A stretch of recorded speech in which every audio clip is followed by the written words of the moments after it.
سورۃ المائدہ کی آیت نمبر 109 سے آج کا درس شروع ہو رہا ہے۔ ارشاد ہے، جس دن اللہ تمام رسولوں کو جمع فرمائے گا، پھر فرمائے گا ماذا اجبتم، تمہیں کیا جواب دیا گیا تھا؟ قالوا لا علم لنا، وہ عرض کریں گے ہمیں بالکل علم نہیں ہے۔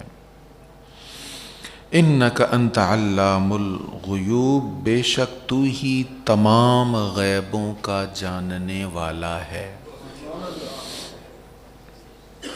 قیامت کے دن رسول، انبیاء وہ بھی اللہ کے حضور پیش ہوں گے۔ اللہ کریم ان سے پوچھے گا تم میرا پیغام لے کر گئے، لوگوں تک پہنچایا پیغام، کیا جواب دیا لوگوں نے؟ تم پیغام لے کر گئے تو لوگوں نے کیا جواب دیا؟ اب ظاہر ہے انبیاء جو پیغام لے کر گئے ان کو پتہ ہی ہے نا کیا پیغام تھا۔ جس تک پیغام پہنچا اس نے آگے سے جواب کیا دیا یہ بھی پتہ ہے، جانتے ہیں کیا جواب دیا لوگوں نے، لیکن وہ یہ نہیں کہیں گے کہ اس نے یہ جواب دیا، اس نے یہ دیا، اکثریت نے یہ کہا، اقلیت نے یہ کہا، ایسا یہ نہیں کہیں گے۔ وہ کہیں گے لا علم لنا، یا اللہ ہمیں علم نہیں۔ علم ہے پھر کیوں کہہ رہے ہیں علم نہیں؟ اس کو سمجھنے کے لیے ایک واقعہ آپ نے ذہنوں میں لائی ہے، یقیناً آپ نے وہ بھی سنا ہوگا۔ نبی کریم علیہ الصلاۃ والتسلیم نے میدان عرفات میں حجۃ الوداع کے موقع پر لوگوں سے پوچھا ایو یوم ھذا، آج کون سا دن ہے؟ میں اگر آپ سے پوچھوں آج کون سا دن ہے تو آپ فوراً کہہ دیں گے جی فلاں دن ہے، تاریخ بھی بتا دیں گے، ہر چیز بتا دیں گے۔ تو صحابہ کرام نہیں جانتے تھے کہ حج کس تاریخ کو ہوتا ہے اور آج یوم کون سا ہے، ڈیٹ بھی جانتے تھے، لیکن کیا کہا؟ اللہ ورسولہ اعلم، اللہ اور اس کا رسول بہتر جانتا ہے۔ یہ نہیں کہا حضور آج جمعے کا دن ہے، 9 ذی الحج ہے، کون سا یہ شہر کون سا؟ اللہ ورسولہ اعلم، اللہ اور اس کا رسول بہتر جانتا ہے۔ تو کبھی اظہار عجز اس بات کے لیے ہوتا ہے کہ جو سوال کر رہا ہے وہ بہت زیادہ جانتا ہے، اس کا علم بڑا وسیع ہے، اب اس سوال سے اس کی مراد کیا ہے یہ ہمیں پتہ ہی نہیں ہے۔ ہم عام جواب دے دیں جی آج دن جمعہ ہے، آج دن فلاں ہے، یہ میدان عرفات ہے، تو ہو سکتا ہے حضور علیہ الصلوۃ والتسلیم کہ اس سے مراد کچھ اور ہو۔ یہ تو کوئی مشکل سوال ہی نہیں ہے کہ آج دن کون سا ہے، بچہ بھی بتا سکتا ہے آج دن کون سا ہے۔ اللہ ورسولہ اعلم۔ انبیاء کرام علیہم الصلاۃ والسلام ان کو اللہ نے علم عطا فرمایا ہے، لوگوں نے کیا کہا، لیکن کہیں گے لا علم لنا، ہمیں بالکل علم نہیں۔ انک انت علام الغیوب، یا اللہ سارے غیوب کا جاننے والا تو ہی ہے۔ انک انت علام الغیوب۔ اب کچھ لوگوں نے یہاں سے دلیل یہ پکڑی کہ انبیاء کو علم ہی نہیں ہے، ایسا نہیں ہے۔ اس کو اسی پیرائے میں سمجھنا چاہیے جیسے میں نے سمجھانے کی کوشش کی۔ یہ کہنا کہ انبیاء کو علم نہیں تھا لوگوں نے کیا کہا، یہ درست اس لیے نہیں ہے کہ قرآن کریم میں ایک اور مقام پر ارشاد ہے، ہم پڑھ چکے ہیں سورۃ النساء میں، فَكَيْفَ إِذَا جِئْنَا مِن كُلِّ أُمَّةٍ بِشَهِيدٍ وَجِئْنَا بِكَ عَلَى هَؤُلَاءِ شَهِيدًا۔ یہ وہی آیت ہے جب حضور علیہ السلام کے سامنے تلاوت ہو رہی تھی، اس مقام پر جب تلاوت پہنچی تو حضور کی آنکھیں اشکبار ہو گئیں۔ اس وقت کیا حال ہوگا جب ہم ہر امت میں سے گواہ لائیں گے اور اے رسول مکرم ہم آپ کو ان سب پر گواہ بنا کر لائیں گے۔ اب گواہی کون دیتا ہے؟ جس کو پتا ہو، شاہد گواہ، عینی گواہ وہی ہوتا ہے نا جو موجود ہو، جو ہو ہی نہ، جس کو خبر ہی نہ ہو وہ کیا گواہی دے گا؟ تو انبیاء اپنی امتوں کی گواہی دیں گے، اور سب نبیوں کی گواہی اس پر سٹیمپ لگے گی جب حضور تصدیق کریں گے. یہ ہم سورۃ النساء میں پڑھ چکے ہیں. لوگ کہیں گے یا اللہ ہمیں بتایا ہی نہیں کسی نے, ہم تک تیرا پیغام ہی نہیں پہنچایا, پتہ ہوتا تو ہم کب تیری نافرمانی کرتے. اللہ تعالیٰ نبیوں کو بلائے گا, بھائی یہ تو کہہ رہے ہیں آپ نے پیغام ہی نہیں پہنچایا. انبیاء کہیں گے یا اللہ ہم نے پہنچایا ان تک, ہم نے ان کو ساری بات بتائی ہے, ہم نے تیرا میسج ڈیلیور کر دیا تھا. اللہ تعالیٰ فرمائے گا گواہ. وہ کہیں گے یہ امت محمدیہ سے گواہی لے لے. اے اللہ اپنے محبوب کی امت سے گواہی لے. حضور کی امت گواہی دے گی یا اللہ انہوں نے بالکل پیغام پہنچایا ہے. اللہ تعالیٰ فرمائے گا تم کیسے گواہی دے رہے ہو, تمہیں کیا پتا انہوں نے پیغام پہنچایا کہ نہیں پہنچایا. تو حضور کے غلام کہیں گے یا اللہ ہمیں تیرے حبیب نے بتایا تھا. اب سرکار کریم علیہ الصلوۃ والتسلیم کی گواہی پھر لی جائے گی. ہاں جی آپ نے ان کو بتایا تھا, جی میں نے ان کو بتایا تھا, اور ان کی گواہی بھی ٹھیک ہے اور انبیاء کی گواہی بھی برحق ہے. اب جب حضور کا بیان وہاں پر ریکارڈ ہوگا آن دا ریکارڈ, تو سب گواہیاں پھر مصدقہ ہو جائیں گی. تو یہاں سے فکیف اذا جئنا اس آیت سے معلوم کیا ہوا کہ انبیاء کو پتہ ہے, لیکن اللہ کے علم کے آگے وہ اپنے علم کو کم سمجھتے ہوئے, اللہ کی شان کے آگے, اللہ کی بارگاہ میں, اس کے جاہ و جلال کے سامنے کمال ادب کے ساتھ عجز کا اظہار کرتے ہوئے کہیں گے ہمیں علم نہیں ہے, لا علم لنا, تو ہی جاننے والا ہے. اس سے آگے ارشاد ہے, جب اللہ فرمائے گا اے عیسیٰ ابن مریم تم اپنے اوپر اور اپنی ماں کے اوپر میرے احسان کو یاد کرو جب میں نے روح القدس سے تمہاری مدد کی. اب ان انبیاء میں حضرت عیسیٰ علیہ السلام بھی ہوں گے. حضرت عیسیٰ علیہ السلام جن کو کسی نے معبود بنایا, کسی نے خدا کا بیٹا بنایا, کسی نے شریک بنا لیا, کس طرح, اب وہ بھی حاضر ہیں اور ان کے ماننے والے بھی موجود ہیں کہ جن کو تم خدا کہہ رہے ہو, خدا کا بیٹا کہہ رہے ہو, وہ خدا کے بندے ہیں, اور جو ان پر انعام و اکرام ہوا وہ اللہ تعالیٰ کی عطا سے ہوا ہے, وہ سب اللہ نے عطا فرمایا. تو اب جو حضرت عیسیٰ علیہ السلام پر اللہ تعالیٰ کی انعامات ہوئے ان کا ذکر اللہ تعالیٰ فرمائے گا.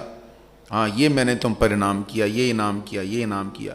چونکہ اس کی بھی ڈیٹیل ہم پہلے سورہ آل عمران میں پڑھ چکے ہیں, اس لیے اس کی ڈیٹیل کی طرف نہیں جاؤں گا, بس ترجمہ پڑھ کے تھوڑی سی بات عرض کرتا ہوں. جب اللہ تعالیٰ فرمائے گا اے عیسیٰ ابن مریم تم اپنے اوپر اور اپنی ماں کے اوپر میرے احسان کو یاد کرو جب میں نے روح القدس سے تمہاری مدد کی. تو روح القدس سے مراد حضرت سیدنا جبریل امی علیہ السلام ہے. تکلم الناس فی المہد وکہلا, تم گہوارے میں بھی لوگوں سے کلام کرتے تھے اور پختہ عمر میں بھی. اب گہوارے میں ان کا جو کلام ہے اس کے دلائل ہم تک پہنچ چکے ہوئے ہیں.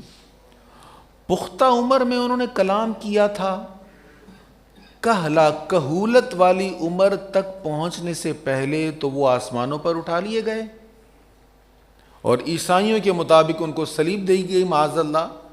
ہمارے مطابق صلیب نہیں دی گئی, یعنی وہ زندہ ہی آسمانوں پر اٹھا لیے گئے.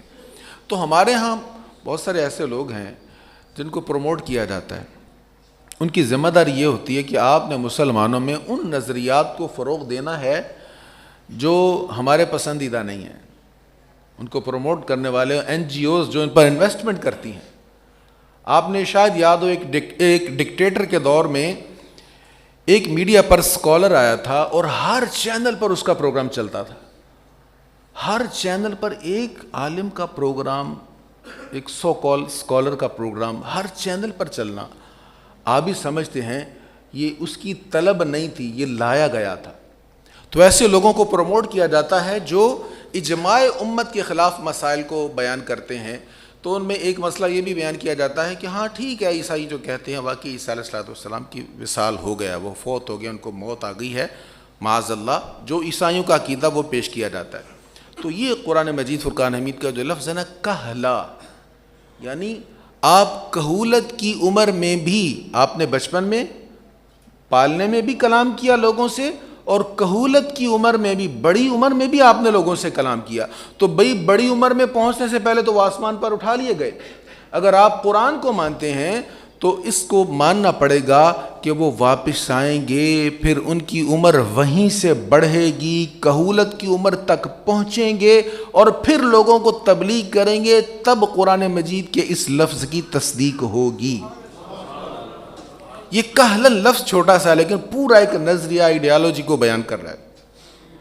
تو اللہ تعالیٰ فرما رہا ہے میں نے آپ پر یہ بھی احسان کیا، یہ بھی کہ وَإِذْ عَلَّمْتُكَ الْكِتَابَ وَالْحِكْمَةَ، اور جب میں نے تم کو کتاب، حکمت، تورات اور انجیل کا علم دیا، اور جب تم میرے حکم سے مٹی سے پرندے کی صورت بناتے تھے، پھر تم اس میں پھونک مارتے تھے تو وہ میرے حکم سے پرندہ ہو جاتی تھی، اور تم میرے حکم سے مادرزاد اندھوں اور برس کے مریضوں کو تندرست کرتے تھے، اور تم میرے حکم سے مردوں کو نکالتے تھے، اور میں نے ہی تم کو بنی اسرائیل سے بچایا جب تم ان کے پاس روشن معجزات لے کر گئے، تو ان میں سے کافروں نے کہا یہ کھلے ہوئے جادو کے سوا اور کچھ نہیں ہے۔ تو اللہ تعالیٰ نے حضرت عیسیٰ علیہ السلام پر جو انعامات فرمائے ان کا ذکر اللہ تعالیٰ فرمائے گا، اور ان میں آپ پہلے پڑھ چکے ہیں، وہ مٹی لیتے اس میں سے پرندے کی مورت بناتے اور اس کو حکم فرماتے تو وہ اڑ جاتا، پرندہ بن جاتا، جاگتا ہوا جیتا جاگتا پرندہ بن جاتا۔ اور وہ مادرزاد اندھوں، ایک ہوتا ہے اعمیٰ اور ایک ہوتا ہے اکمہ۔ اعمیٰ وہ ہوتا ہے جس کی بینائی ختم ہو گئی، اندھا پن آ جانا۔ ہمارے ہاں وہ الفاظ کی ڈیٹیل نہیں ہے، اردو میں وسعت نہیں ہے، ہم مادرزاد اندھے کو بھی اندھا ہی کہیں گے اور اندھے کو بھی اندھا کہیں گے، ہمارے پاس اتنی وسعت نہیں، الفاظ اتنے زیادہ نہیں اردو میں۔ تو ایک اندھا وہ ہے جو دیکھنے والا تھا، کسی مرض کی وجہ سے آنکھوں میں بینائی چلی گئی تو وہ بھی اندھا ہے، اور ایک وہ ہے جس کی آنکھ میں ڈھیلا ہی نہیں ہے، اس کو کہتے ہیں اکمہ۔ تو عیسیٰ علیہ السلام اللہ کی عطا سے اس کو بھی بینائی دیتے تھے جس کی آنکھ میں ڈھیلا بھی نہیں ہوتا تھا۔ تو اللہ تعالیٰ فرما رہا ہے کہ تم وَتُبْرِئُ الْأَكْمَحَ وَالْأَبْرَصَ، اور تم مادرزاد اندھوں اور ابرص برس کے مریضوں کو بھی میرے اذن سے شفا دیتے تھے، میرے حکم سے مردوں کو نکالتے تھے۔ اور جب حضرت عیسیٰ علیہ الصلوۃ والتسلیم کا پیغام عام ہوا، لوگ جوق در جوق حلقہ بگوش اسلام ہونے لگ گئے، یعنی ان پر ایمان لانے لگ گئے، ان کا کلمہ پڑھنے لگ گئے، تو اب یہ بنی اسرائیل جو ہیں، یہودی جو ہیں، یہ تو کسی کو برداشت نہیں کرتے، انہوں نے عیسیٰ علیہ السلام کو بھی برداشت نہیں کیا تھا، انہوں نے ان کے خلاف ہر طرح کا زہر اگلنا شروع کر دیا، یہاں تک کہ ان کو شہید کرنے کا ارادہ کر لیا۔ تو اللہ تعالیٰ فرما رہا ہے جب انہوں نے آپ کو شہید کرنے کا ارادہ کیا، اس وقت بھی ہم نے آپ پر انعام کیا اور آپ کو ان کے شر سے محفوظ فرمایا۔ پھر اور کیا اللہ تعالیٰ نے انعام فرمایا ان پر؟ اور جب میں نے حواریوں پر الہام کیا، وَإِذْ أَوْحَيْتُ إِلَى الْحَوَارِيِّينَ، اوحیتو یہ وحی والا لفظ ہے، وحی۔ تو وحی کا معنی عام طور پر یہی ہوتا ہے نا کہ جو انبیاء پر اللہ تعالیٰ کی طرف سے پیغام اترتا ہے وہ وحی ہے، لیکن وحی اور بھی معنوں میں قرآن مجید میں آیا ہے۔ اب یہاں پر جو حواریین تھے اس سے مراد ہیں عیسیٰ علیہ السلام کے صحابہ، جیسے ہم صحابہ کا لفظ بولتے ہیں نا، حضور علیہ السلام کے قریب والے جو ایمان والے تھے وہ صحابہ ہیں، ایسے ہی حضرت عیسیٰ علیہ السلام پر ایمان لانے والے جو لوگ تھے ان کو حواری کہا جاتا ہے۔ تو اللہ تعالیٰ نے ان پر وحی اتاری جیسے انبیاء پر اتاری نہیں، اللہ نے ان کے دل میں بات ڈالی۔ ایسے ہی قرآن مجید میں سورۃ النحل میں بھی ہے کہ ہم نے مکھی کی طرف وحی کی، کیا مطلب؟ یعنی شہد کی مکھی کے دل میں ڈالا کہ تم نے ایسے ایسے تم نے شہد کو بنانا ہے۔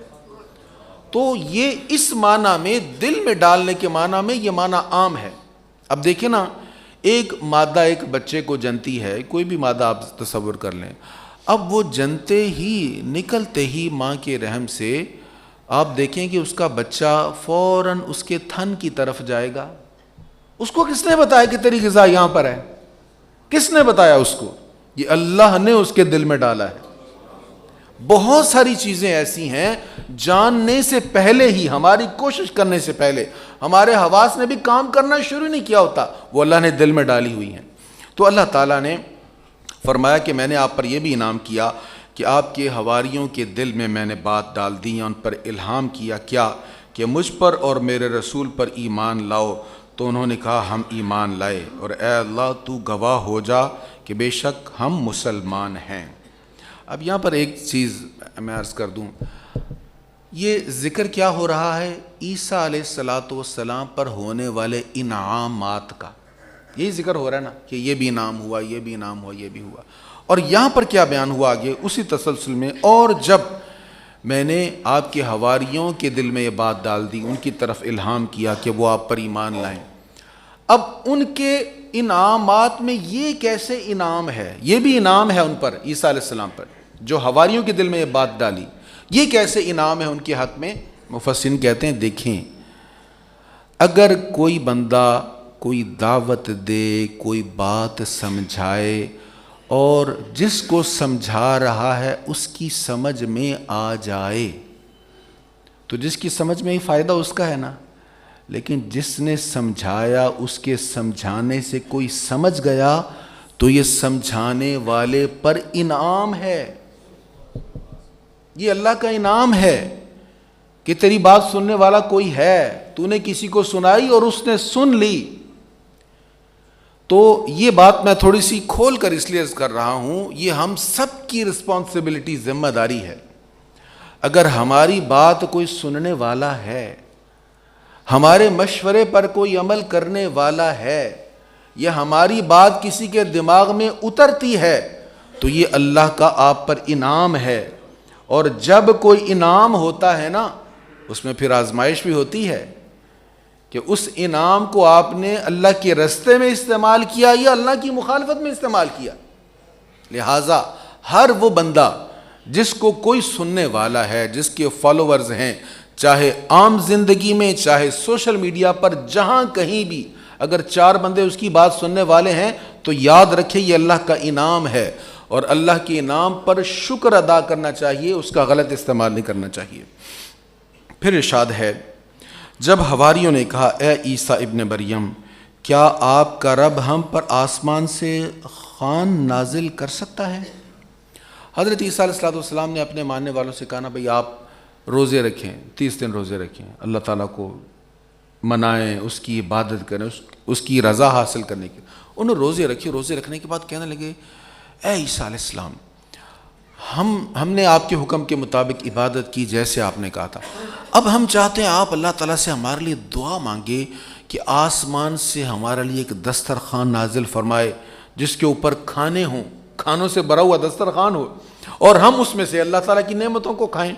تو یہ انہوں نے عرض کی، آیت نمبر 112 ہے۔ جب حواریوں نے کہا اے عیسیٰ ابن مریم، کیا آپ کا رب ہم پر آسمان سے خوان نازل کر سکتا ہے؟